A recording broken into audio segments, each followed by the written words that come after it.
Well, good news, Michael. We are actually. Is it good news because we're at the end of Cage Pro? Oh no.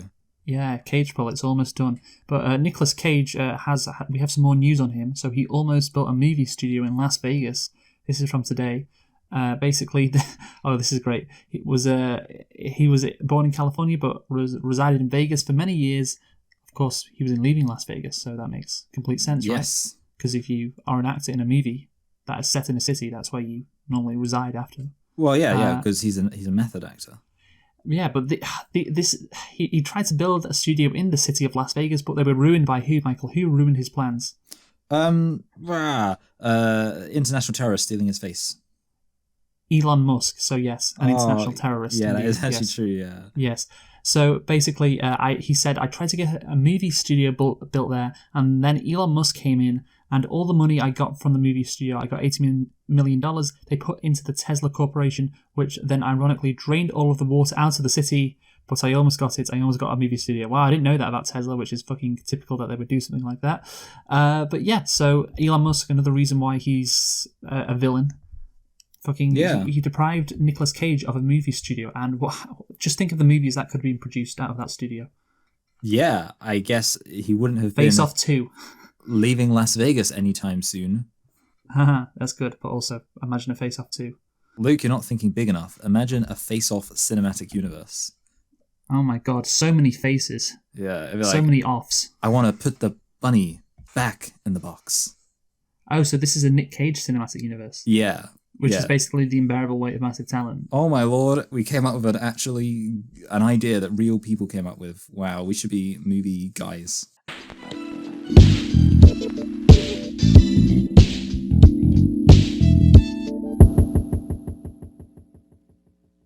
Hello, and welcome to Select and Reflect, the movie review podcast where we look at films that have come out in the near and distant past. We give them a couple of watches and evaluate them beyond first impressions. I'm your host, Michael, and I'm joined, as always, by my co-host, Luke. And this week, we are celebrating the release of The Unbearable Weight of Massive Talent, starring Nicolas Cage, and also the anniversary of two classic Nicolas Cage films. Last week, we looked at Con Air, and this week, we're looking at Face/Off. So, Luke, why don't you tell us a thing or two about Face/Off? In fact, they literally did slash their face off, so there you go.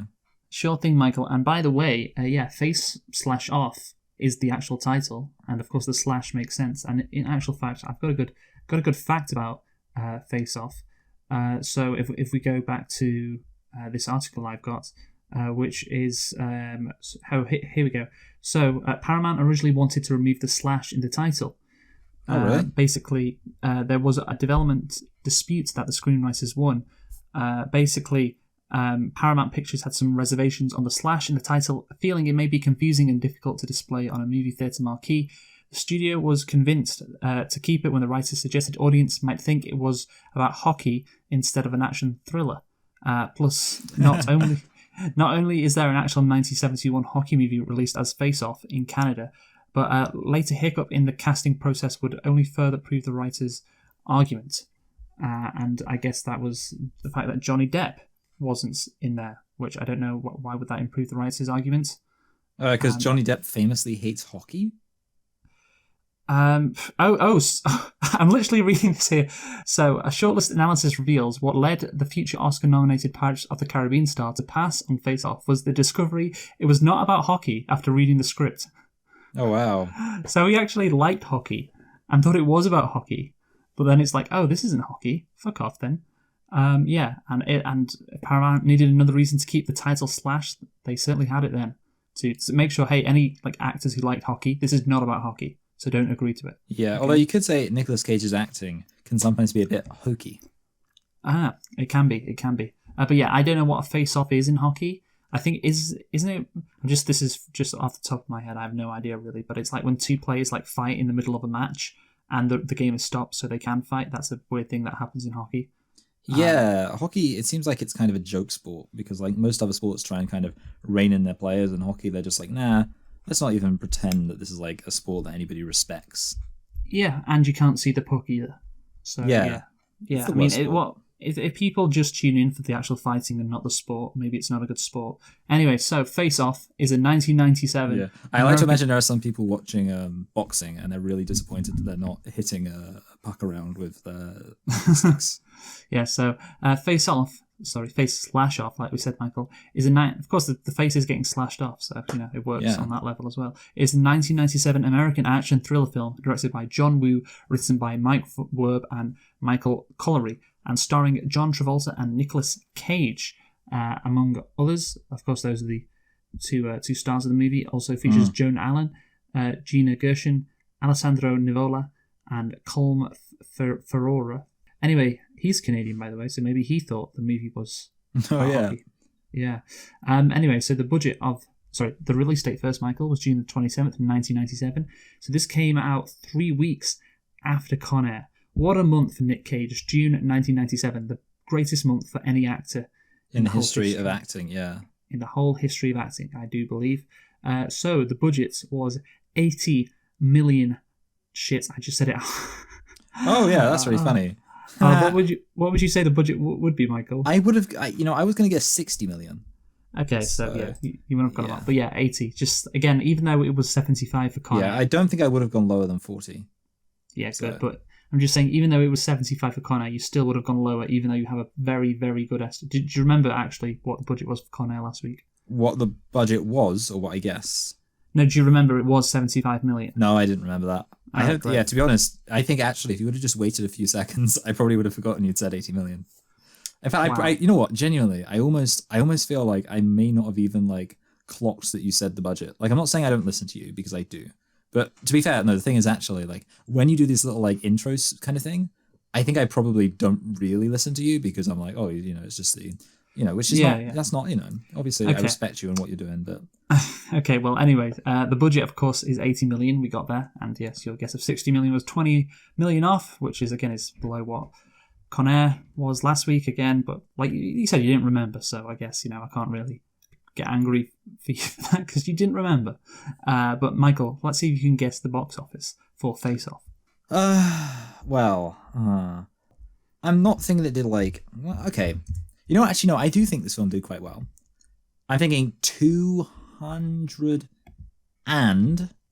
What was that? I was just I realized I had to now put my flag in the ground and decide what range I was going for. 60 million. Oh, last week I think you guessed about 250 for Con Air. And it was about, I'm consistent. Yeah, and it was about 220. And this week, sorry, what did you guess? 260, I decided. Because it's 245. Oh, so if I would have gone 250. Still a very decent guess, but yeah, it's not quite there. But yeah, obviously, I'd say it's actually a very good guess. What am I talking about? What am I talking about? Yeah, I'll go that far, Michael. It's a very good guess. But yeah, obviously, Con Air. I mean, imagine you go to watch Con Air and then 3 weeks later Face Off comes out. Wow. Yeah. I would love to be alive in June 1997. You were alive in June 1997, I reckon. I'm not sure exactly, so I know you're slightly younger than me, but I'm pretty sure that I was alive in June 1997 and you were too.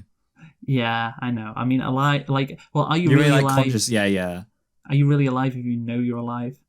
Or if you don't know you're alive? Yeah, that's what I meant. Yes. Yeah. So are you? Are you alive if you don't know you're alive? That's a good question. I would say, well, I mean, no, you are, but maybe you're not living, kind of you say, oh, you're alive. There's more to being alive. There's more to living than being alive. Yeah. And, if you're not even aware you're watching Nicolas Cage, are you even really living? No, I don't think you are. But anyway, Michael, tell me, did you like Face Off? I actually found this film more disappointing than I expected. I think this film was good. Sorry. Let me. I think this film was entertaining at times. I don't think this film was anything like as objectively competent as Con Air. And, I'm also not I think I'm not the world's biggest fan of the whole so bad it's good film. I think this film is definitely way more so bad it's good than Con Air. But yeah, as somebody who doesn't even like so bad it's good films a lot of the time, that also knocked this film down. Well, so, yeah. let's clarify here. Con Air was not so bad. Yeah. Con Air was good, entertaining and over the top, but it knew it was. And it had like you said, it was objectively competent, i.e. the plot made sense. Yeah. So that's it's like a really, really good action movie. For me, Yeah. this is not so bad it's good. This has some over-the-top entertaining moments, but the problem is the tone of the movie is far more serious and far less entertaining. It tries to be like a family drama as well, because there's so much shit to do with fucking family in this movie, and that really just... Yeah, like this film is so bizarre. Like I do agree with that. Yes, you've got this crazy premise and these crazy action scenes, but then it tries to be like a normal like family film with like a lot of heart to it as well at the same time. I found it really funny. And yeah, I guess it is funny, but it's not. Yeah. It's not good to watch. Like Con Air is a better movie. This again, I don't really like the direction that this movie went in, and I'll get into it. But yeah, certainly the face off I'm bit, inclined to agree. Yeah, the face off bit is spectacular. It really is. And I wish there are some really entertaining bits in this movie, but it's not as entertaining as Con Air either. So that's where it falls down. But it's still a movie which you can really sit back and enjoy. But anyway, so Michael, how many nitpicks do you have? I don't have any nitpicks because I think most of the plot holes for me in this film were too substantial. Okay, I have one nitpick. Yes. I don't know why the bomb is scheduled to go off in 8 days. Yeah, that is a bit weird. It just gives so much time for people to find out. Normally it'd be like, maybe 3 days. I don't know, maximum, like a fucking 8 days. My God. And I guess he wanted to blow it up because of the Supreme Court justices that were speaking, that they had a line like that. And so maybe they could be like, oh yeah, security was going to be beefed up a week beforehand, but again, if that's happening, they probably would have discovered a fucking bomb in the convention center. So I don't know. But anyway, that's a good point. Yeah. An anti-terrorism agent goes under the knife to acquire the likeness of a terrorist and gather details about a bombing plot. When the terrorist escapes custody, he undergoes surgery to look like the agent so he can get closer to the agent's family. And that's where, again, that's a bit of an issue with what does the terrorist do? What's his master plan? Just fucking this guy's wife.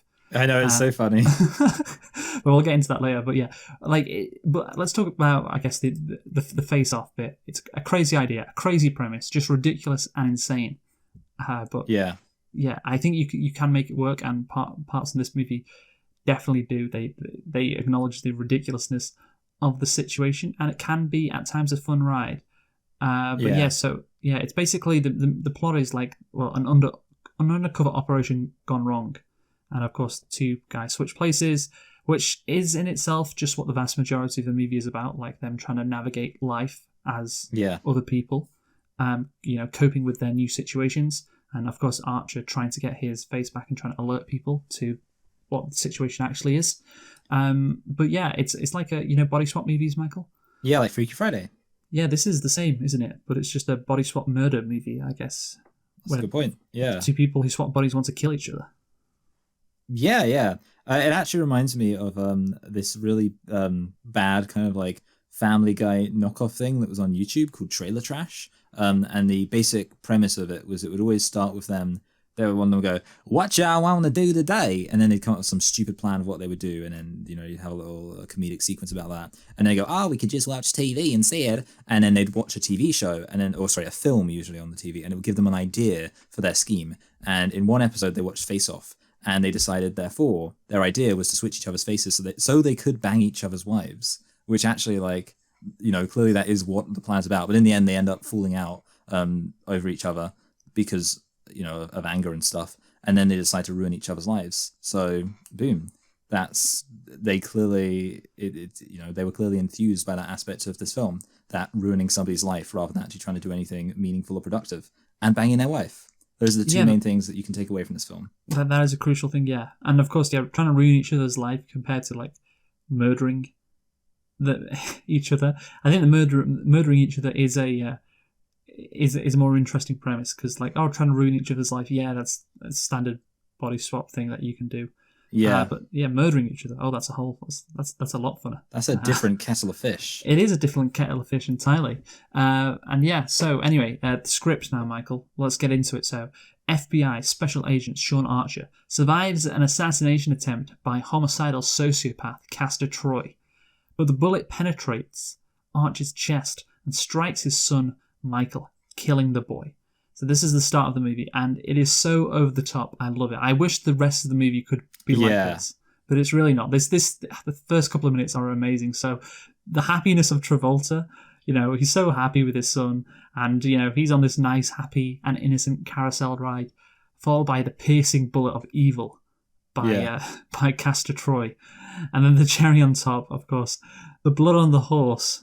Remember that? And it zooms in, and there's this demonic neigh coming from the horse. Like, nay! Like that. Which, again, I love. I wish the rest of the movie was like this, but tell me you enjoyed that start, Michael. I really did like the start of this film. It was so silly and so stupid. Entertaining. It is a bit weird, because, like, it's so self-serious, too. Like, it does feel like, it kind of comes back to the tone thing, but in a way it's almost like, in this case, like, the tone is almost entertaining rather than kind of weird or annoying, which is like you have no idea what they're even trying to do. But yeah, I did like it. It's entertaining, and then obviously Travolta sees his son is dead, which, by the way, his son is like a doll or whatever. What do you call those things? Dummy. Yeah, a dummy. That's it. And of course, it cuts back to the crazy deranged horses after that. So yeah, just a wonderful start, and I wish that tone continued throughout the movie, but unfortunately it doesn't. So we cut back to 6 years later now. So Travolta, of course, is vengeful.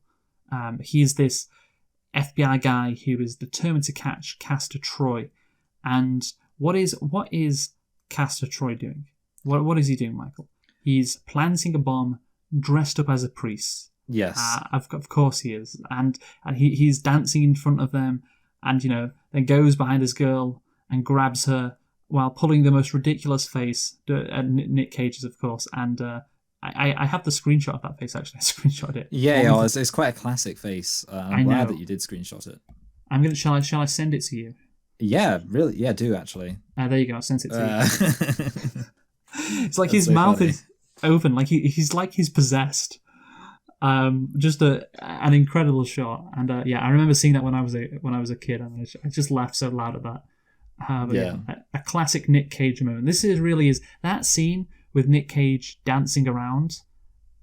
Like, of course, we're doing these movies not just because they're 25-year anniversary, of course, Con Air and Face Off, but because it's because the unbearable weight of massive talent, which Nick Cage stars in, and this was Nick Cage at his peak. And I would like to think that first scene in Face Off is Nick Cage being the most Nick Cage he can possibly be, right? Definitely, yeah. It's like, it is ridiculous, and again, like, it kind of just, you do actually think going into this, like, oh wow, he's just going to be a total lunatic in this film. Which, to be honest, the thing is, he's almost never more of a complete lunatic than he is in, like, that first scene. I know, in the rest of the film. To be fair, he is pretending to be. Yeah, actually, that's a good point. Yeah. So Archer. That makes sense. So he can't really. So what? Yeah, apart from when he does that weird face when he's on drugs, that's also. Yeah, yeah, I know. Of course he is Archer. Yeah, so he can't really be that weird. Actually, I'm thinking, would it be good if the movie was the other way around? Like, and Travolta, he was the weirdo. I see. So Nicolas Cage then got to play Travolta as the weirdo for more of the film. Yeah, I actually think that would be good, because it would allow the characters to play to their strengths a bit more. Yeah, so Nicolas Cage throughout the movie, he starts off being like the family man, and Travolta is the evil guy. And then Travolta has to be serious, and then Nick Cage is the one that gets to be crazy. If he played the Travolta role, he would have some crazy moments. But a lot of the time, like how fucking Castor Troy as John Travolta has to just kind of subdue himself. That's what Cage would have to do. Cage would have to subdue himself. Yeah, okay. Yeah. But if Cage is actually Castor Troy, then at the start he can be crazy like this. So yeah, that makes sense. Apples and oranges, basically. Obviously Nick Cage, I love that. I love them at the start. And yes, you could say it's a meme or whatever, but it's entertaining, and that's what these action movies are meant to be. So Travolta then ambushes Castor, who is with his younger brother and accomplice Pollux. Do you like that name, Michael? Pollux? It's a weird name, isn't it? Like, isn't that a type of fish? Like, don't people have, like, Pollux? Maybe. I'm not sure, Michael, I have to say.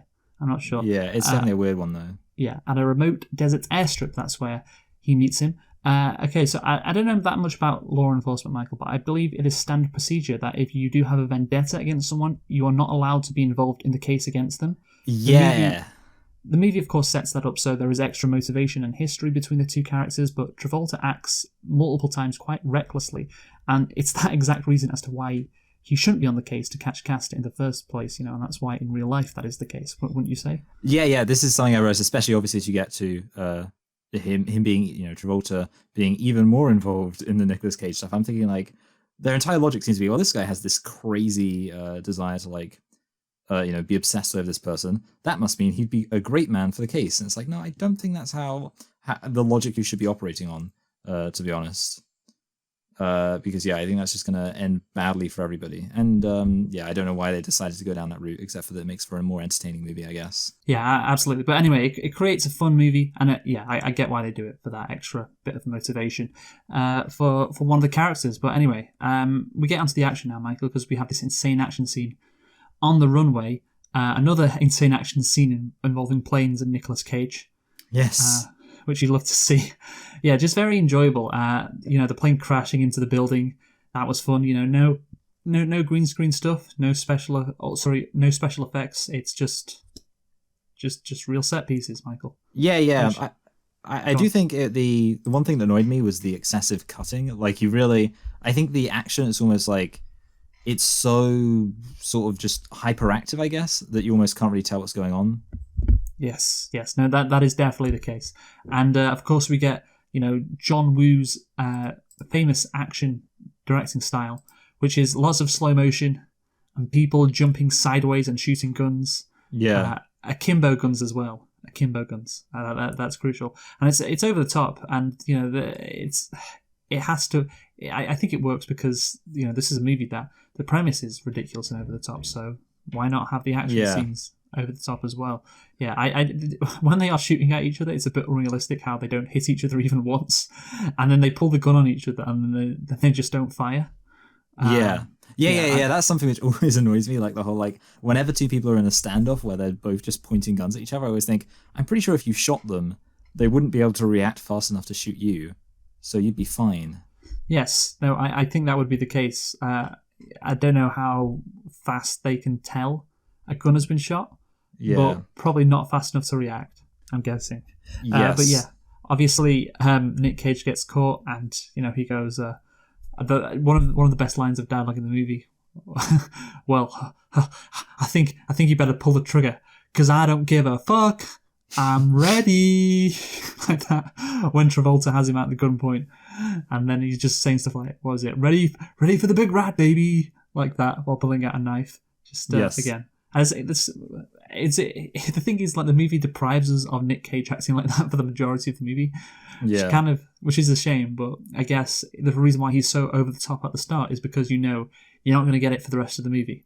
So he's gonna be playing a depressed guy who's trying to get his face back. So you need Cage to actually. He's giving it all in the first 15 minutes, because you're not going to get it for the rest of the movie. So yeah. That's appreciative, I guess.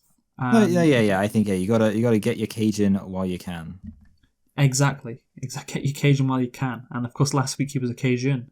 Yeah, I was trying to make a joke about that too, like the fact that Cajun sounds like Cajun.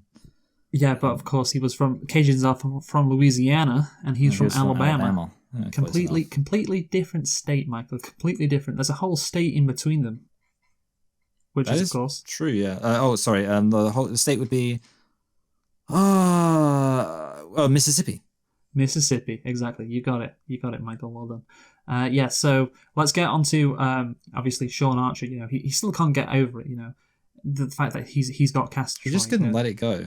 Couldn't let it go. The CIA sent him a bottle of champagne, and that's a nice gift, because I bet they were the ones funding Castor Troy in the first place. That is true, actually. Yeah. How did he have so much money?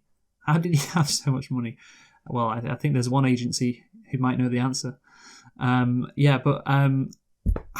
that's what I want to talk about, really. Like, Castor Troy is this terrorist, right? Yes. Normally, people who are terrorists have a goal.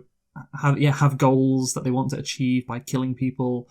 Troy just seems to do it because it's fun, which is kind of bullshit, but it's like it's a very 90s terrorist, 1990s terrorist. Like no ideology. He's just there because he wants to cause mayhem. That's just what these people are like. You just get these kind of people who just like blowing stuff up. And I think it would make the movie better later on. Because when he was pretending to be Archer, he would have something to do if he was actually committed to a goal that he wanted to achieve, which is terrorism. Yes. Yeah, definitely. I agree with you. I just agree with you that there's like aspects of like just him being an agent of chaos just really doesn't work in terms of being meaningfully invested in the film. Oh, but you know who else is called an agent of chaos? The Joker. Sorry, that's what I said. Like, he just seems to be hanging out and having fun, like as Sean Archer midway through this movie. And that is kind of like, I thought that's kind of Joker-esque. Yeah. You know what, actually, this feels like it could almost be like a kind of Batman plot. Like the Joker steals Batman's, I don't know, it wouldn't really, I don't know how it would work in practice because like you'd have to know who he is, whatever. Like he couldn't be Bruce Wayne. Two-Face has to be involved, right? Yeah. Oh yeah, that would work. Oh goodness, yeah, that would work. I like this. Yeah. For the Face Off sequel is also a new Batman movie. Maybe that's what they meant. But yeah, it is kind of Joker. He's kind of like the Joker baby. Like he's just running around doing shit, like having a good time, living this fake life, and yeah, it's just like he's an agent of chaos, and there's no real motivation, and it's just like great. But it is it's the Joker without actually the character. And the thing is, I mentioned Malkovich was kind of like the Joker last week. But that was in terms of like his actual, his presence. Yes, his persona really was this guy. His like motivations, or it just seems to be like, chaos, which again isn't that great. Like the movie would be better if you actually believed in something, and it would make more sense. Because if you're an international terrorist, you just don't blow stuff up because you like blowing stuff. That's not really how it works. Yeah. But anyway. So let's get onto the tone now, Michael. And this is so I think the first I like the face-off premise in terms of the ridiculousness, which we'll get onto, like in terms of it being over the top. But the start of the movie is really over the top. That's the thing. Last week we said Con Air, the start wasn't that good. Then when they actually got on the plane, that's when it gets really good. Basically you combine these two films together and you have the best film in the world. Yeah, the thing is the opposite is true of this one. It's like the start is really great, and I find the ending to be really great as well. Unlike Con Air. But the middle is just bad. And I think the middle is bad because, well, it's not bad, I will say. It's just not that good because of the tone. So Travolta plays his character so seriously, the character of Sean Archer, of course, before the face swap. And the whole family angle, in general, I don't like it because it grounds the movie and it makes it more sensible, more normal, and you just don't have this emphasis on like family so much so because it drags the movie down to a level. Who do they think they are? Carrie Fisher? Why? She was family. Like, it's about family.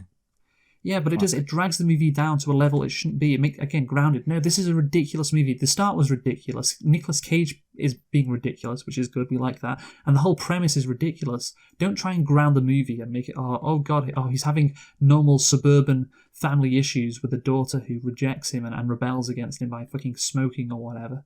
Like, and he's struggling to cope with a marriage and he's estranged with his wife. I guess you can have that to some extent, but don't give it so much of an emphasis because it then just becomes like a boring family drama. It's not that entertaining. It's just, give me, you gotta, and that's the thing for the majority of the middle of the movie. That's what it's like. It's such a serious tone. I don't like it. I don't like the serious tone. Yeah. It is. Yeah, tonally, I agree with you. It's not a fun tone. Yeah, I mean, it's weird in kind of combination with the fact that you have like this gross, creepy element to, both in terms of like actually somebody not having a face. Like you literally have people getting, like if somebody gets skinned alive, that's like an immediate R rating, right?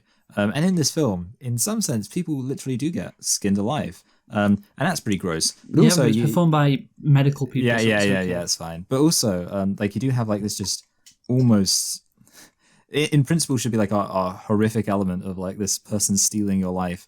I was thinking about the fact like when they go to mourn the dead kid, and how like Archer's wife is literally hugging the man who murdered her son while mourning her son. And I feel like that also, it's not, I'm not going to say like I was disturbed by it or something like that, but I think this is pretty messed up for like something that's trying to be like sentimental.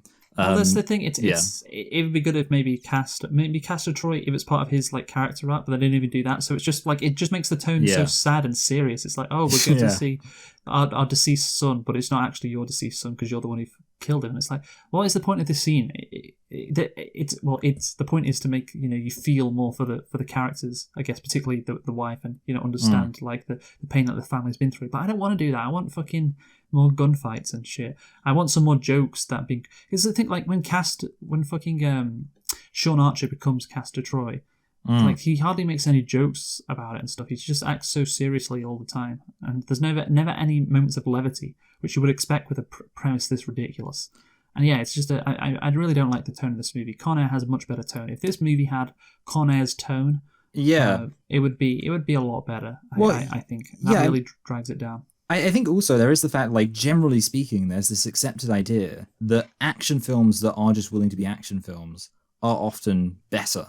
Like, I actually just happened to find myself watching clips from the movie Dread, just because I got one clip recommended, and I was like, oh man, that was such an awesome movie, and I was just like watching so many clips from it, and I was thinking like, again, like Dread, what's the reason why everybody likes it? Because it's literally just a pure action film. There's no like, Dread doesn't have some like domestic drama going on. He's just fighting his way through a massive block of criminals. And yeah, like that's the thing, like a lot of the time, like quite a big thing that films get given credit for is just, oh, they're just pure action. Like, let your action films be action films. And obviously Con Air basically did, and obviously, I'm not saying like, obviously Con Air. Well, the wife and daughter aren't really in it. Yeah, exactly, as his motivation, but there's no family drama really. Yeah, it's basically just an action film, Yeah. Or like Die Hard, for example. That's just an action film. It doesn't try to like... There's not like scenes of them like... I mean, obviously it'd be hard to do that in Die Hard. The scenes of them crying over their son's gravestone. It's like, all right, it's not just not necessary in a movie like this with such a ridiculous premise. And it could make it so bad it's good if you have that contrast between ridiculous premise and the movie trying to be serious. But unfortunately, it just doesn't work out in this movie. Unfortunately, it's just too dull in those moments. But yeah, so anyway, let's talk about the face off, Michael. This ridiculous premise we keep on mentioning. This outrageous premise. It happens so quickly as well. Like they find the disc on Troy's brother Pollux or whatever, and immediately they have this plan in place to remove the face. Of Travolta. And I was expecting another couple of days of interrogation maybe, but immediately the FBI decides on this highly risky face transplant. It has to be highly risky. I refuse to believe it's like a fucking I don't know, surgery, it's a shoulder surgery or whatever. And after they have caught his brother for a total of 18 hours, I don't know, they decide to do this. It's like immediately like this is what we're doing. We're doing the face swap thing. And you need another day at least, I think, before they straight to the face swap thing. No holding about, really.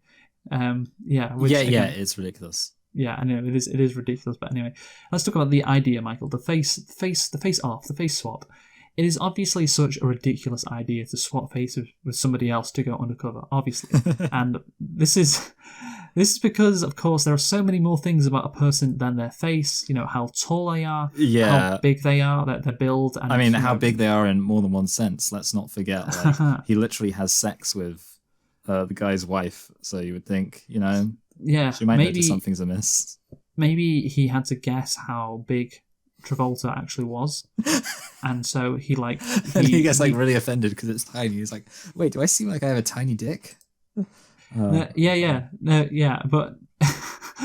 I guess so. Yeah, so something again that would have been a fun scene, but it wouldn't really jive with the tone of like, this is a serious family drama. You can't have over the top ridiculous scenes in the suburban family household, really. But anyway, and of course, this is the whole idea of it being rape as well. Which that's a good point. Isn't that fun? I guess either. But I guess I'm just wanting some more comedic moments, and maybe that wouldn't be the place for a comedic moment, but I just want that in general in this movie. But anyway, let's get back onto the face-off idea. Like we said, Michael, there's so much more to a person than just their face. Yes. There's how tall they are, their build, and they try to say that those things can be fixable, but you can't change someone's height. And I looked at Nick Cage, by the way, his height was 183 centimeters. Travolta 188 centimeters. John Travolta's tall. Yeah, so I think that's noticeable, right? A 5 centimeter difference. That's definitely not noticeable. It's not the worst difference, but that it would make sense. And yeah, obviously Travolta is taller than Cage, like I said, and Cage in this movie at least has a much slimmer build than Travolta. Yeah. That is, it's so clear when like Travolta is sitting down on the bed and you see how wide his shoulders are. It's like Nick Cage is nowhere near that wide. Yeah, and the thing is, you have to, and this talking about the face, you have to change their bones and their facial structure as well. And they have the one shot where the computer shows like John Travolta's face being molded to fit Nick Cage's face, like molded into Nick Cage's face, and it shows his bones and his chin basically being removed, being cut off. And it's like, that's the biggest task, right? Like changing your fucking bones so they don't stick out as much in the case of Travolta. And they dedicate like one shot to it. And it's like, I understand, movie, why you ignored that. Because that would be, you couldn't come up with some bullshit science fiction as to how your facial structure would change to fit the face. And yeah, obviously Travolta has a fat face and Cage has quite a slim face, really. And they look so different. And so I just think of course, it's a stupid premise, but that's why you have to get actors that look like each other to make this work. And they're just more visually similar. Yeah. You know what? Also, see, and this is something else I found out from this trailer trash show, because I decided to go back and rewatch the episode because I was reminded of it.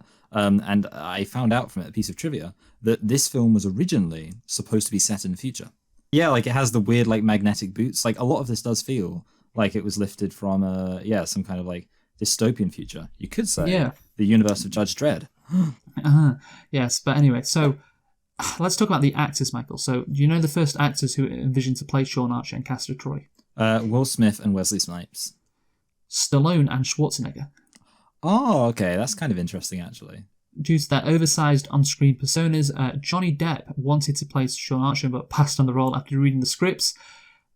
I guess, did he not realise? I want to know what's true. Did he actually think it was a hockey movie and turned it down? Because that's ridiculous. But it says he knew he wanted to play Sean Archer, so did he just think Sean Archer was the main guy in this hockey movie? Maybe.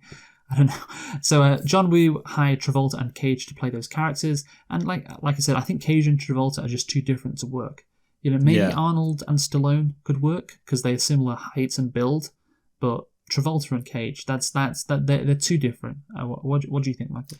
Yeah, I think definitely like having two people who, like that's the thing, I don't really think of like, you know, like it would make sense to have it be like two people who, like you say, seem similar. And I don't really associate these two people with each other. I would say they seem very kind of different to me, both physically and also like, I don't know. I mean, the thing's like they're both weirdos who can be in really bad films. Well, I feel like John Travolta's more of like an off-screen weirdo, while Nicolas Cage more of an on-screen weirdo. Well, I'll differentiate. Travolta is more creepy. Cage is more goofy. Crazy. Okay, crazy. Yeah, I like crazy that. And creepy. There's a difference. Yes. Yeah. I like how, by the way, when they're doing the surgery, they show you a ton of shots of the computer to make you think this is like realistic. Like, all this tech. Don't worry. Yeah, the computer's making these like stats appear like 94% facial recognition. Like, don't worry, it's all realistic. Yeah, as long as we, well, maybe they were thinking, as long as we show plenty of shots of the computer while we're doing the surgery, people will buy it. But yeah, again, it's just not possible to do, and that's the thing. I think I would believe it more if the actors were similar, more similar. That's my thing, because I get why you want to set it in 1997. Of course, setting it in the future would be more realistic, I guess. Yeah. But yeah, it does create an incredibly fun premise. However, they get to this point. There is so much potential for stuff to happen, which is, you know, fun and unique. If someone else gets another person's face, which is of course what happens, and it's a very unique concept, and it can be fun, and that's why overall I'm a bit frustrated with the acting choice, but I'm fine with it. I just wish they got actors who look similar to each other. But I guess the overall concept, Michael, you would agree it's a fun concept to have in your movie, right? Yeah, and I think it is good to definitely do it with people who come across as eccentric, let's say, because obviously that allows for more distinction in terms of like the behaviors of the two characters. So yeah, I think that was obviously I've been saying like that they need to be similar, but I think at the same time they also need to be different in a sense where you can be like, oh look, it's he's acting like the other character instead. Because having said that, I can see it was like Arnold Schwarzenegger and Sylvester Stallone. Like maybe because they're not really character actors, their characters would just be kind of like basically the same people, so you wouldn't actually notice a difference in terms of them acting. Well, in terms of how they're acting. So yeah, I think that was having it so you can see that distinction and you can tell like that it's Nicolas Cage pretending to be John Travolta pretending to be Nicolas Cage, and like that does add something to it that makes it entertaining. Yeah. Again, like you said, if you get different actors, then that's who are very different. Then it's fun. Oh, one's trying to play this one, even though they're quite different. That can be entertaining. But yeah, it's just they don't look like each other. That's what I keep coming back to. You can get surely two actors who are quite different, but who look quite similar and who have the same height. I don't think that'd be too unreasonable. Yeah. But anyway, so obviously they get Archer to have the surgery, maybe because he's the only one crazy enough to do this. The thing is that, again, this guy shouldn't be on the case since he has a personal involvement with Castor Troy. Yes. But you would think anyway, since his position is one of decent authority, he's head of this team or whatever at the FBI, he wouldn't be the guy to actually have the operation happen to him, right? He would be involved as an overseer. Yeah, that's a good point too, yeah. Yeah. But perhaps this operation is so radical that he is the only person who is willing to do it, since he is so committed to stopping Castor Troy. The movie doesn't really communicate that, though. Like, not really at all. So, yeah, it's just like, they decide to go with him, and it's like, and I'm just thinking, well, why him? Why not get someone else to do it who, one, looks more like Castor Troy, and two, isn't like the head of this fucking department? And you could have the excuse like, oh yeah, no, he's the only one who's willing to do it, but then maybe that opens up the issue of, oh, then loads of people know what this operation is, and then Castor Troy can't destroy the documents that easily. If it's well known that this is what Sean Archer is doing. But yeah, anyways, the operation is a success. Travolta is now Cage, or Archer is now Troy, to be more specific. And like we said, Michael, it is fun to see him play another person, and have to adapt to that and be as crazy as Castor Troy normally is.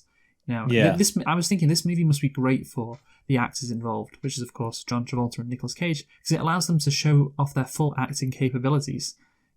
Allows them to be like, oh, the crazy ones, and then the family man, like the reserved guy. Especially that scene in the prison where Nick Cage has to become the crazy guy to prove that he is. And that's the thing. Everyone memes on Nick Cage for being this like crazy actor and playing these crazy characters, but he shows he can also be just a normal guy, a normal actor in that prison. And as an actor, having to try and replicate the character that you played beforehand, in terms of the timeline in the movie, that must be a weird feeling to do. Like, I've already played this guy, now I'm having to pretend to try and get close to playing him, but I can't. Yeah, you gotta like kind of show the process of becoming the character again. Yeah, but I can't fully be him. Like, it must be really cool to do that. I think you hear about things like characters having to do impressions of themselves because of some reason. Like I've seen that in a few other things. And yeah, I think it's always interesting when you find that happening in a film. Yeah, and that's the thing. Like, because everyone, it must be really good for Nick Cage, really gratifying to be in this movie. That's what I think, because he's this crazy guy who does all this crazy shit, but he shows, oh no, I can play the sensitive guy, the guy who's like really depressed. And he shows, like, in that prison scene, he shows how he can become crazy and how that's not actually his natural state, like, well, in real life as well, but I guess in that scene as well. So yeah, and it must be great to be him in this movie. I would have loved to, if I was an actor, this is the kind of movie I'd like to be in, where you can be like different people, basically. Yeah. But this is what I mean. This concept can create these unique and interesting scenarios. But anyway, so Nick Cage, who is, of course, he's playing two characters at this stage in the movie, Michael. Yep. Because he, of course, as Castor Troy, breaks out of the fucking coma that he's in. Of course he does. And there is absolutely no security for this guy. Okay, yeah, this is the dumbest thing. I think this is probably the singular, like, because you can tell, like, the technology, you can be like, okay, whatever, it's stupid magic technology. Sci-fi stuff. Yeah, but there's no logic to it at all. It's just, like, it's only just stupid, every character becoming a complete moron for the convenience of the plot, because otherwise it couldn't happen. Yeah, absolutely. There's no security for this guy who is clearly the most dangerous man in America. Not even handcuffed to the bed. Completely illogical and ridiculous. And he's not even like in a locked room or anything either. Yeah, yeah. And then he gets, the doctor to change his face and kills the 3 people that knew about the surgery, even though I believe there was a ton more people in the surgery, right? Yeah. Also, like I guess maybe this should have been a nitpick actually, because I think like maybe it's probably a minor criticism in itself, but like I've always thought like presumably the logic was they said, "Hey doctor, you need to do this, otherwise we're going to kill you." And you would have thought the doctor, being a smart person, would be like, "Well, hold on a minute. If like he would work out that they're also probably going to kill him no matter what." Which obviously you could say, well, maybe he would do it anyway. But like it kind of just, I feel like it kind of glosses over the fact that they're like the only thing they presumably could have threatened all of these people with to get them to do surgery was death, and yet it also seems obvious that they would have to kill all of the people anyway. So yeah, I don't know. It's a very minor thing, and yeah, it probably should have been a nitpick now I think about it. But I was kind of thinking that. I was like, why would he do it if he knows he's pretty much definitely going to die anyway? Because obviously he knows too much. It's kind of a minor nitpick thing, but yeah.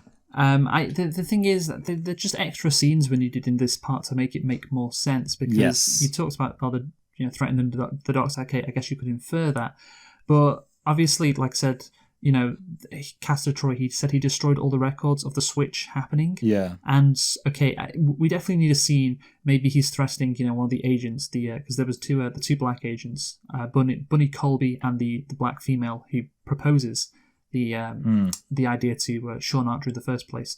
Maybe he's got a gun and threatens them to, okay, you're going to have to delete the records, log in to delete the records, because it just seems quite absurd that he'd be able to delete these documents or whatever. And I just think, well, surely, and one of them, well, it was the black woman who, who brought the idea to Archer. Surely she would have to clear this operation with her superiors. I can't imagine like only 2 people in the FBI knew about this. Like and one doctor, the rest of the surgeons would know who they're operating on. Of course they would.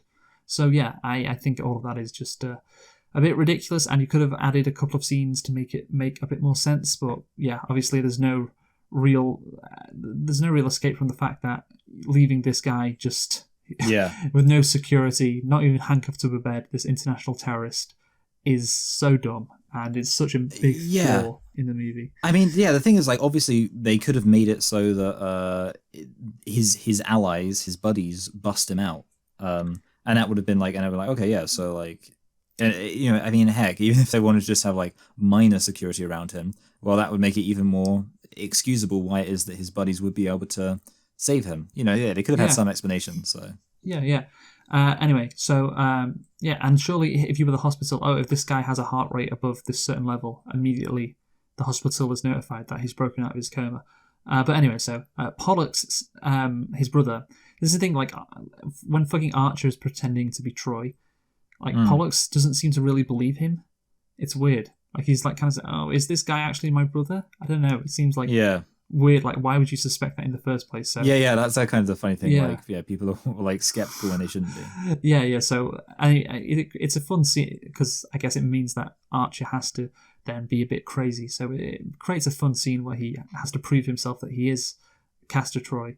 And of course he shouts, "I am Castor Troy." So there are absolutely no doubts in his mind. But yeah, I don't know why Pollux really suspects him. Like, that's stupid. But it's truly a great moment when it's revealed to Archer or Nick Cage that Troy, or Castor Troy, or Travolta in this instance, has his face. Yes. And he knows he has his identity and is pretending to be him. That is a great moment when that's revealed. That's the best way to reveal that. I really did like that. And I thought it was, I mean, it's a good moment. I did like it. Yeah, no, it's great. And of course, Pollux is freed when he willingly tells. Oh, this is when Wikipedia. So I copied some stuff off Wikipedia to explain the plot, and like it can get confusing at times. So see if you follow this. I think it gets a bit more confusing later, but anyway, Pollux is freed when he willingly tells Troy as Archer of the bomb's location, and like I said, there should be a scene where he has to convince his brother that he's Troy. Yes, but that scene isn't there as well, which is a shame. But anyway, Troy as Archer disarms the bomb in dramatic fashion. Yeah. Troy as Archer earns admiration from the FBI office and becomes close to Archer's wife wife Eve and daughter Jamie, whom Archer has been neglecting while chasing down Troy. Here's the thing. When he breaks out and, it's like, oh, I'm Sean Archer now. I love the twist that he decides to be the hero and save the day and take over Archer's life. I think that's a great direction for the movie to take. But again, it's the only direction that really makes sense, considering, again, this guy doesn't have a goal, doesn't have an ideology. Yeah. Although, maybe it could be an extra twist if he does have a goal and an ideology. There we go, said it. Yeah. And he's like, no, we've got bigger fish to fry. I can be the savior, and then I can cook something up, cuck something up. Well, we'll get onto that in a bit.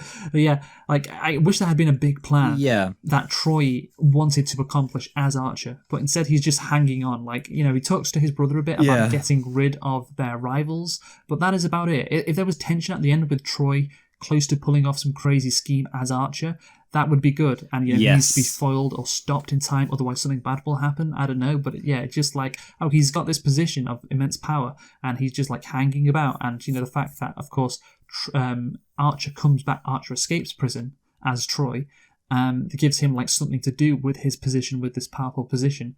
But before, we need something that he actually has to do to increase the tension of the movie, and that just isn't there. Yeah, I see one of the things that I was really kind of surprised by is the fact that he disarms the bomb himself, because I was thinking to myself basically he finds out where the bomb is. So I'm from the guy, I've forgotten his name already, the guy with the funny name, Pollock, yeah, that's it. How did you forget a name like Pollock? Yeah, I was remembering it was a weird foodie name. Anyway, he finds out where the bomb is. So he's found out where the bomb is. But then obviously Nicolas Cage takes over. Okay, so he's not going to be able to tell everyone where the bomb is because Nicolas Cage is going to screw everything up. But then, so I'm okay, so the bomb's still a threat. And what I was thinking was going to happen is basically it was going to be that John Travolta, his goal is still, aka Archer, his goal is still to stop the bomb. And the film is going to end with him, that's going to remain obviously, because you think about it, the film starts off with, if you ignore the prologue, it starts off with Nicolas Cage setting the bomb. And it's got a quite substantial date to it. And they re-established the idea of, hey, the bomb's going to go off. We've got this time thing. So I'm thinking, okay, so obviously the film is going to end with him trying to stop this bomb. And the face-off thing is going to be a kind of complicating factor. So he has to negotiate the face-off thing while also the film is still building up to this serious bomb problem, which was presented right at the beginning of the film. So it was very shocking to me when it's suddenly oh wait, he basically just decides to defuse the bomb himself, Nicolas Cage obviously, as a mind game. And and I really think that was a bad direction to take it in. Oh no, I think it was a good direction to take it in if they then had something else planned.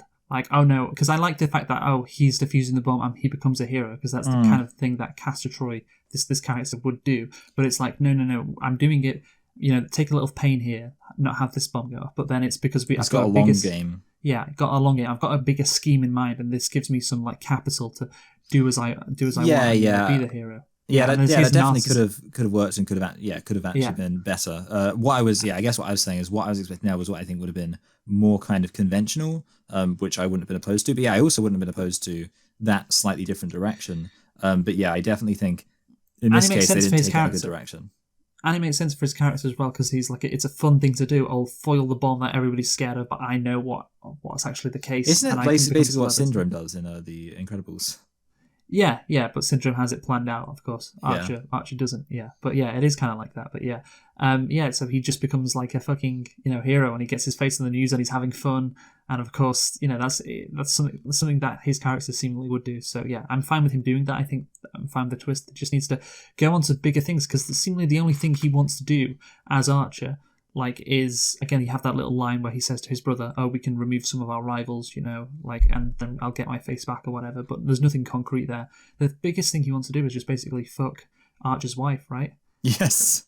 I think we should talk about that now. Yeah. So it's weird. That's the only thing he wants to do. That's his main goal. As I have now got another person's body, so I'm going to fuck their wife, who is 48 years old or whatever. I don't know how old fucking his wife is, but it's I don't know, man. It's I would have bigger goals than that if you were this top FBI guy, but whatever. Yeah. Anything more to say on that? Well, yeah. I mean, I just think it's I guess also it's kind of weird because how it in is very action weird. films, yeah, you know, with action films, there's like this aspect of kind of vicariously living through the action star, and usually like action stars, even when they go through bad times, there's an aspect of you want to be them. So it's just kind of crazy. I think this is like the only time in an action film where I've seen the like star and protagonist be so soundly emasculated. Yeah, like usually be like, you know, in almost every other action film there is an aspect of you want to be them. You know, is he emasculated, Michael? Well, I don't know. I mean, I guess it depends how you define these things. Well, you clearly define it in that way. I think, you know, to be honest, there is an aspect of, yeah, if a guy does bang your wife, you've kind of been emasculated. No offense to all the polyamorous people out there. Even if the wife thinks it's you. Well, yeah, I mean, that is, yeah, it's kind of... I think there's a pretty crucial... Yeah. Development that his wife thinks his wife thinks she's just banging him. So I don't know why it would be necessarily emasculating. Yeah, that's true. Yeah, I guess, yeah, because it's, you know, yeah, you gotta come. But still, I think we can all agree. You need to fix your brain, Michael. But we can all agree that nobody would want to have their wife banged. Except nobody would want it. But you know, like, you know, she's getting tricked into it. Like literally, you know. I mean, we talked about the whole penis size thing. Like, it's fucking. I don't know how that they get around that. Maybe they just have the exact same size penis. Yeah, I mean, to be fair, I mean, they all average out around the same size. Yeah, I guess so. But anyway, so you know, let's get onto the prison escape scene now, Michael. Yes, it's fun, I think, but is it a bit too easy? Yeah, it's probably a bit too easy. Yeah, and also the magnet boots as well. That's an issue. The magnet boots are very dumb, just in general. Yeah, they're kind of unnecessary. I know, and they're like massive fucking weapons, like almost on your feet that you can kill people with, you know? Like, yeah. But anyway, yeah. Like, you think they could have come up with like some kind of clever, like, oh, I know. Like, what if, see, like, the thing is, I wish there was a scene of them, like, coming up with a plan to escape. And, like, they could have done something like maybe, like, use the boots to walk up a wall or something. Like, that would have been clever. Like, having something where, like, they need to, like, maybe they can redirect the magnetic field and be like, okay, you know, I'll cause a distraction. Like, maybe he gets, like, a posse together of, like, you know, a prison gang. He's like, okay, you do this, and, like, there's a certain thing they need to do, and then they can run up the wall using the magnet shoes. Oh, that would have been good escape plan. Would have been good, but yeah. Obviously, Cage then escapes and falls from a height, and just again, I don't know how he doesn't die from that fall, but again, like the fucking helicopter people just assume he's dead. Yeah, because they assume like how it would actually work in real life, that if you fall from that high, you're gonna die. But yeah, they just don't even bother to check that he is still might be alive. Such a tired old cliche, and this time it's the hero. I know most of the time it's the hero, actually. Yeah, that's true, yeah. Most of the time it's the hero that escapes, and the bad guys are like, oh, don't worry, well, it's not the bad guys, obviously. Well, I mean... Yeah, in this case, they're not bad guys. A-cab. Oh, yeah. So it is the bad guys, but yeah. Obviously, he goes back. Do you like the scene where he calls fucking Travolta, Cage, and just says, hey, I'm back? And Travolta's like, oh shit, this guy he's actually alive, so I'll now send my fucking cops after him. So just completely fucks himself over there, doesn't he? Yeah, it's basically just like, that's the thing. It's kind of like neither of these people really have any kind of tactical goal. They're both just messing with each other in a way. Like he could have like come up with a plan, being like, okay, this is my thing. He doesn't know I'm alive yet. Yeah, first thing I need to do is mess with this guy by calling him and giving away the fact I'm alive. And it's like, why? Yeah, just like, can't they come up with actual plans? And then of course Archer then sends his FBI guys to the place that he knows he'd probably hang out. That, you know, there's a line from his boss like, I don't know where you get your sources from, implying that the FBI did not already know that. So again, you kind of screwed. Again, it's just such a stupid thing to call fucking Troy if you're fucking Sean Archer there.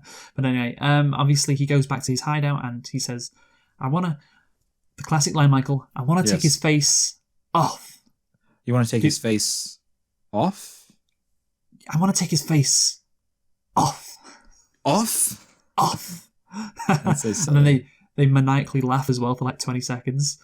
And yeah, and then Kate, of course, this is one of the fun moments in the movie. Cage looks at himself in the mirror and points the gun at himself in the mirror. Then he's pulling this really weird face, and like Castor Troy's, I guess, girlfriend or former girlfriend, like says, hey, Castor, whatever. And he turns around with this demonic face on his look on his face. Just bravo! Yeah. I love that scene. Again, that turnaround is great. I love it. That turnaround, that's a classic turnaround, the best turnaround in movie history. And yeah, that's the thing. If there were more moments like that, then it would be a better movie, I think. Or be a more entertaining movie, I guess. But yeah. Do you like do you like them being better fathers than the people they're meant to be playing? I think that's a fun concept, but they make too much of the movie about it. But I like it just in spurts. Like, oh yeah, I'm being a better father to this kid than Castor Troy was. That's what Archer was being. But it grounds the movie too much. But I like the little spurt. Like, just give me a little scene like Nick Cage had when he's finding out that Castor Troy has a son. I like that scene. What about you? Yeah, I did like it. I mean, it almost made me kind of think. And again, I wasn't expecting it, and don't think this film needed it. But it was almost like I was almost wondering, is there going to be some kind of point here? Like almost, and I was almost like thinking, in some sense, I was like, you could, if you wanted to, take this premise and maybe make the point that like criminality emerges from circumstance. Admittedly, you couldn't really make it with Nicolas Cage at this point because he's kind of like a psychopath. But I was just thinking like the idea of like, oh wait, Nicolas Cage actually is a nice guy and shows like the ability to be a nice guy when he's in a situation where like he can be. And you're like, oh, and I was kind of thinking like, oh, maybe they're gonna. Well, again, I wasn't really thinking it.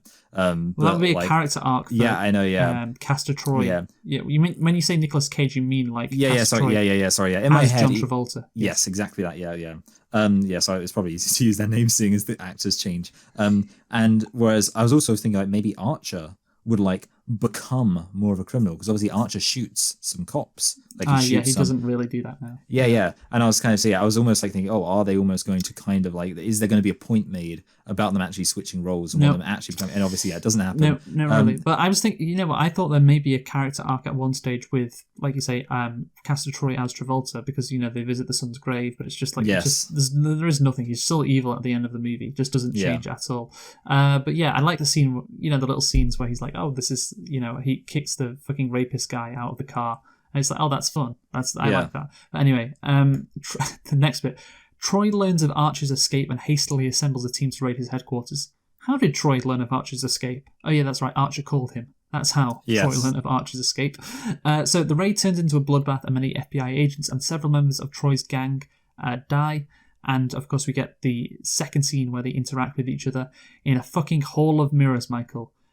So on the nose, when they turn and shoot at each other and look into a mirror, but it isn't really them, of course, it's the actual guy on the other side. It's fun. I like that. But yeah, I don't know. Is it so bad it's good, or is it just like good? I'm not sure. It's fun though. Again, that's the most important thing. It's fun. It's entertaining. But yeah, like we said, it's enjoyable to see them trying to play each other and come up against each other. Like, it's you keep having to think, oh yeah, they're actually each other. And this is from Wikipedia. The role reversal between Travolta and Cage was a subject of praise, as were the stylized and violent action sequences. Critic Roger Ebert of the Chicago Sun-Times gave the film 3 out of 4 and remarked, here, using big movie stars and asking them to play each other, Wu and his writers find a terrific counterpoint to the action scenes. All through the movie, you find yourself reinterpreting every scene as you realise the other character is really playing it. And I think that's true. And that's the big selling point of the movie and why it's entertaining. Yeah. It's like, oh, this guy isn't actually him, and he's trying to pretend to be this other character. And that's interesting. And you like to imagine how this person will react in this situation, basically fighting themselves, and that is, I guess, that's the most intriguing part of the movie, Michael, wouldn't you say?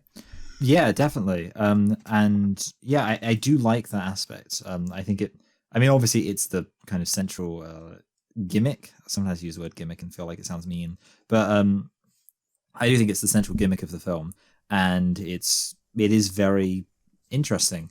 And we kind of already said like it's what you'd want to do as an actor, because it actually means you literally can't be in a position where you're like, oh, it's just Nicolas Cage playing Nicolas Cage, because it's Nicolas Cage playing a John Travolta character. I feel like any character who's ever been typecast would want to be cast in a film like this. Yes, yeah. And then, of course, at one stage, that's why I said it's so good for Nicolas Cage, like, because then he can like show people, oh no, I'm not just like the Nicolas Cage you want me to be. At one point, Nicolas Cage is playing John Travolta's character, trying to play Nick Cage's character. So there's fucking levels to it, and that must be great as an actor. It really must be. But of course, Archer as as Nick Cage, approaches Eve and continues and convinces her to test Troy as Archer's blood to prove his identity. After testing the blood and being convinced of her husband's identity, Eve tells Archer that Troy will be vulnerable at Lazaro's funeral. I think, you could have made it easier than testing the blood type, like he does telling that story, when they're in the hospital. Yeah. It makes it needlessly complicated and freaks her out to a degree which didn't need to happen. But I guess the blood type, that's the scientific proof, I guess. So that maybe matters to her as a doctor. But anyway, we get to the final shootout, Michael. Yeah, actually, wait, can I just say one thing quickly before the final shootout? The thing is, at this point, you do get to a point where it's like, as soon as other people know that it's, he definitely isn't actually Troy, you'd think it gets to a point now where there must be a better solution. Like, all the woman, it's kind of like, you would think actually, all the wife needs to do is be like, hey, I think that, basically do the explanation she gives. Because am I crazy? Or does she literally, during the final action scene, which I know we're already talking about that, but, she calls somebody up and is like, hey, this is going to sound crazy, but I got something to tell you. And it seems as if they actually respond based on that, because the other kind of people show up and they seem to be now willing to recognize that Nicolas Cage is actually Archer. So you're saying, so what I'm saying is, basically you would think, the first she should have done that before the funeral. Yeah. What I'm saying is, as soon as she knows, she should call somebody like, hey, because there's literally no downside to it. If she calls and just like, hey, guess what? I just did she could say Troy, Castor Troy, or whatever he's called, came to see me, and he said he was my husband and told me to do a DNA test. So I did a DNA test, and the other guy hasn't got my, she could explain everything she did. I don't need to reenact it. And then they would either go, okay, they would either have to think she's lying for some reason, or they'd have to take it seriously. And if they take it seriously, then basically at that point, John Travolta's, or rather Archer, is fine. He's laughing. So yeah, they didn't need to do the massive action scene. Maybe she was worried that they tell Travolta, who is of course now Castor Troy, so they'd tell Castor Troy, and therefore that'd screw them over. But anyway, so we get the final shootout. We've got some nice John Woo stuff, Michael. Incredible harmonic music. We have seagulls in the background, and then we have doves. So many doves. I guess that's what you have at funerals, right? Doves. So that makes sense. I love the whole build up to the fight. So yeah, it's a great build up. It really does set the tone, because you have a 6-way Mexican standoff. Yes. Is that like a Guatemalan standoff? I don't know. Oh yeah, because Guatemala's pretty surrounded by other countries, I think. Yes, but anyway, Archer as Troy finds that Troy as Archer has anticipated his actions and taken Eve hostage. And Sasha arrives, and a gunfight ensues. And so Sasha manages to save Eve after taking a bullet. Why did she do that, Michael? The script needed her to die, I guess. But the thing is, she doesn't know the situation. Fucking Travolta says to her, I'm Castor, he's Troy. And she just says, fuck off or whatever. She doesn't get what's happening. And it's so weird. And obviously Archer as Troy then promises a dying Sasha that he will take care of Adam and raise him away from the criminal life. So yeah, that's I guess in that we'll get onto that bit at the end when he takes the kid back to his wife. But yeah, I just don't know why she would try and save Eve, because she doesn't know the situation, what's going on, so she wouldn't feel like, oh, I've got to sacrifice myself because I realise that Archer is actually a good guy, and therefore I want to protect his wife from dying from my husband or whatever. So yeah, I just doesn't make, or not my husband, my boss. No, well, my former boyfriend, who I have a kid with. Oh, yeah. So anyway, then we got on to, of course, the final action scene. Troy as Archer reaches the docks and commandeers a speedboat, and Archer as Troy, you're following all the Troy as Archer yes, Troy yes, stuff, yeah, Michael. Yes. Follows and commandeers one of his own. A chase ensues that ends with Archer as that ends when Archer as Troy forces Troy as Archer to the shore by collision. Of course, the speedboat going through the police boat and then flying through the air at the end with the stunt doubles. Did you see there were stunt doubles, Michael? Yes, yeah, it was pretty obvious, right? Pretty obvious, yeah. Yeah, and then of course the boats are grounded. I like that. That's a very fun scene. I remember watching that as a kid, really liking that scene. And then the boats are grounded, of course, and Archer as Troy bests Troy as Archer. In a melee fight, Troy as Archer mutilates his sorry, let me repeat that. Troy as Archer mutilates Archer's face to taunt and distract Archer as Troy, but Archer as Troy instead gains the upper hand and impales Troy as Archer with a spear gun, killing Troy as Archer. It's beautiful. Yeah, it's pretty elaborate. I love that from Wikipedia. Great stuff. Yeah, just say Nick Cage and John Travolta. That saves us all the time. But yeah, Nick Cage shouting "Die" is so good. I say Nick Cage gets the best moments in this movie. He gets to be the one killing John Travolta, and he gets to be the one who's crazy at the beginning as well. You know? Yeah. To be fair, Travolta has some good moments because the majority of the movie, actually, the middle part, Travolta's having fun and Cage isn't. So yeah. I guess it's apples to oranges, like I said. But yeah, did you enjoy the last action scene? I think it's a really good action scene. It's better than Con Air. That's the thing. The middle and in Con Air is better, but the beginning and end of this movie is better. Well, I kind of wrote down that it reminded me of like the chicken fights in Family Guy, and that it did seem to go on for a while, almost to the point where it seemed to be a little bit comedic, which isn't necessarily a bad thing. It just basically I'm just saying it's not bad because it's ridiculous. It's over the top. But that's what this movie. It's what this movie should be, Michael. So, I think I'm fine with it lasting that long. So, yeah, also practical effects. This is what I mentioned before. Were preferred over green screen for Face Off's more challenging scenes. Basically, Face Off, they originally wanted to do a lot of green screen stuff. The fight on the deck of the boat, the airplane going down the runway, and I felt that it would be supporting the story, the realism, if that was done practically, to actually make it a process on a real boat. So that was producer Osborne, basically. Do you know which movie Barry M. Osborne would go on to work on next, Michael? A movie with great practical effects 2 years later. Matrix. Yes, well done. The Matrix, yes. And that is another reason why Face Off has stood the test of time. Its best stunts are the results of a refreshing dedication to honouring realism. And that's, I think, why I enjoy that last scene so much, because it does feel real, because it is real. But I just thought I'd mention that because, of course, a lot of movies nowadays, they don't really do realism. And it is to the detriment often of movies. But anyway, so the backup agents arrive and address Archer as Troy as Archer. Did you get that, Michael? Oh, yeah. Having been convinced by Eve of Archer's true identity. I think there should be more to it than that. A clue that tipped that agent off, because that was the same agent that says, "Hey, Archer, it's you." That was the same agent that Archer saved in the shootout and that mirror place. He should have been a line. I put it all together, and then we found another clue, and then it was like, oh shit, you're actually Archer. But what a final 5 minutes, eh? It's really good. Yeah, and of course the ending in the movie, Michael. Hey, honey, I have a new son. I brought home a new son at the end. Yeah, that's a bit weird. Like, just like as a surprise. Maybe it's not the kind of thing that works very well as a surprise. The thing is, he doesn't really get over his son. He just replaces his son.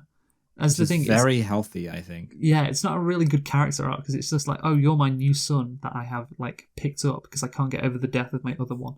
If it was a proper character arc, like you say, Michael, it would be healthy. Like, I've got over my son. He should save the life of Castor Troy's son. That's what he should do. He should save the life of Castor Troy's son in some way. And that's kind of his... that allows him to he could let Castor Troy's son die, thus showing that he no longer cares about children dying. Yeah, maybe that's it, yeah. Save Castor Troy's son, and it's like, wow, I've saved a kid. I've done what, I couldn't do all those years ago.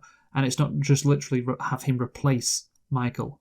Because that kid, like, that's the thing, when he obviously meets this kid for the first time as Nick Cage, he shouts like Michael at him and like hugs him. Yeah, and it's like, well, that kid's gonna grow up knowing he's not really, he's just replacing another kid. He's just the replacement kid, Yeah. That's what it feels like. Do you know there was an alternate ending to this movie, Michael? Oh, really? No. Tell me about it. The theatrical cut of Face Off ends with Archer getting his true face back. An alternate ending, which can be found on YouTube, was shot in which Sean is staring at the bathroom mirror with a look of uncertainty, at which point his wife walks in and is audibly shocked as he casts Troy's face staring back. Sean looks in the mirror again to reveal his own reflection, and the couple share a warm embrace. However, in a close-up, Sean begins to form a menacing grin. So I'm not sure, what's better. Like this author said, it's this Hitchcockian twist of a cliffhanger. In retrospect, it would have made a sequel much easier to set up. I agree. But yeah, what do you think the twist ending is a good idea, Michael? No, I think it's kind of pointless. Like, it just seems like I agree. Yeah. Yeah, good. It's already wrapped up. It's pointless.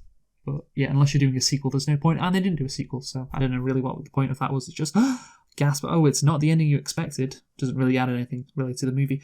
So let's conclude now, Michael. You go first. All right. Yes. So this film is a film that, like I say, it has its entertaining moments. But I think there are some missed opportunities, and ultimately, I don't think this film is competent. I don't think this film is actually a well-made film. I think the action is a lot of the time so over the top as to kind of pass into incomprehensibility, which actually, is less interesting a lot of the time than slightly more scaled back action where you can tell what's going on. And the plot lacks a clear focus.